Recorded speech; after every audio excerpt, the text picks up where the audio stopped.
Alright, welcome everybody to the highly anticipated championship round of the SoCal League of StarCraft's first ever 2v2 tournament. Over here in the bottom right corner we have spawning as the red Zerg player, Pensive Panda.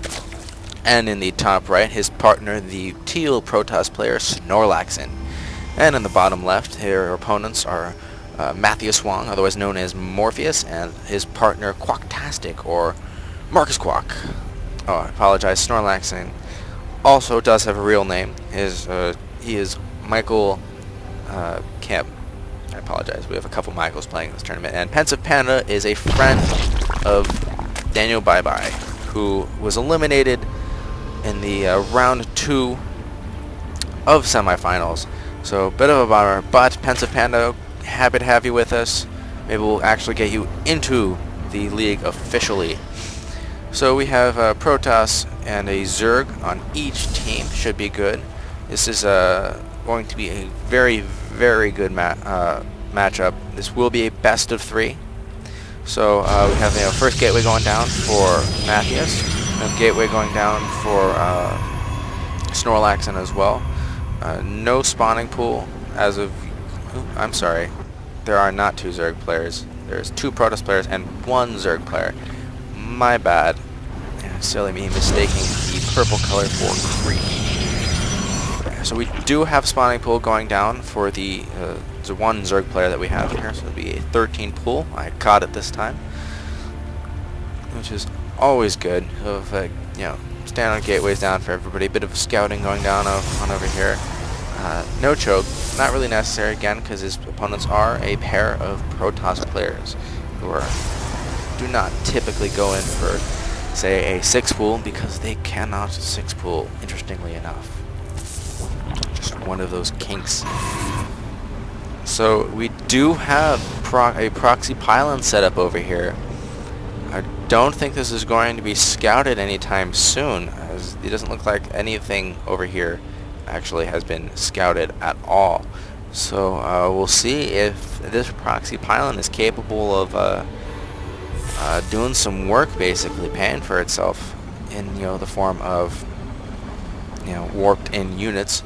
So proxy pylon. So we will be seeing warp gates at some point in this game. Checking the production tab, we have warp gates already on their way for Matthias. Here he has 1 zealot out and a stalker following close behind. So warp technology on its way. Check our Zerg player, see what he's doing. So far, units on the field, we have 4 Zerglings and a pair of Zealots, and of course 1 Queen. Great for killing those early scouts, getting that transfuse in there, or not transfuse, that spawn larvae. So that will be doing wonders for the Zerg economy. We've got 2 random probes here from Snorlaxin just chilling in the Zerg base, or in his partner's base. Not sure why they're there. Probably a good reason. We will see if there is actually a good reason for that. I don't know. So we do have warp technology coming in from Quacktastic. Him and his partner have played very well so far. Little scouting going on, picking off some Zerglings. Units lost. Tab shows 1 Zergling down, or lonely Zergling. It really wanted to hang out with its Zergling buddies, and it is just not going to happen. Maybe they'll have a Zergling funeral. Who knows? So, do have a pylon placed here, just kind of keep an eye out for anything weird, which is good because you cannot say the same for Quacktastic, which I doubt he probably could spot this from the high ground, but has not so far. Do we have warp gate technology for our teal guy? Yes, we do. Snorlaxin is finishing up warp gate technology very soon. He does have 2 gateways, so we'll see if he can, 3 gateways now, so we'll see if he can do anything with that. We have the Twilight Council in, so odds are for Snorlaxin, so we're going to see some Blink Stalkers, which would make sense, so they can get up this, onto this cliff. He will need something to spot the high ground there. Do have several Zerglings out on the field, which is great, just to repel any early rushes, hanging out in this middle. This choke can be very easy to defend, or very difficult if you're just a bad player. So, you know, it's just one of those things. But usually pretty solid to defend. Lots of epic battles happen in, you know, this area and in the respective area across the map. We do have a lair going up for our red Zerg player, so that would be Pensive Panda, and a robotics bay finishing for our for Snorlax, yes, and Blink Stalk's about halfway down. So this is going to be standard based on, you know, his proxy pylon. We do have several Stalkers just going to roll in here, have some fun. Did move his Zerglings across the map over there to spot those towers. Will be driven away by the Protoss army. Gotta love it. Got a couple sentries in there, which is always great. You can do lots of fun stuff. So that was just a little more of a, you know, preliminary push. Things kind of, you know, probing is the Protoss probe, so to speak. Just gonna go, you know, see what's going on. We do have a couple of mortals out, which has been solid in the a solid choice in the last couple games Clogtastic has been in, because his opponents have been, you know, Zerg players who have gone very roach heavy builds. We do have a Hydralisk Den on the way though, so I question how effective those Immortals are going to be if they choose to get out a decent amount of Hydralisks. So, interesting choice. Don't see a lot of Hydralisks. We do have a Baneling nest here, so those Zerglings, I imagine, will be turning into Banelings relatively soon. Minor skirmish down here. Again, both players just kind of probing out, feeling what the other guys got. So we do have 3 Dark Templar headed towards the enemy base here. And no, I think we do have an observer somewhere for these guys. Yes, we have 2 observers. So overall, not going to be that big of a deal, I would imagine. So pair of spine crawlers just for some early D. Yeah, there is an observer somewhere spotting these Dark Templar. I'm not. Where is it? There it is. Very difficult to find. So decent-sized Protoss army over here. 3 Immortals in it, so those are going to do lots and lots of damages against the Stalkers, but not much else. Do we have any Hydralisks on the field? It doesn't look like we do. So,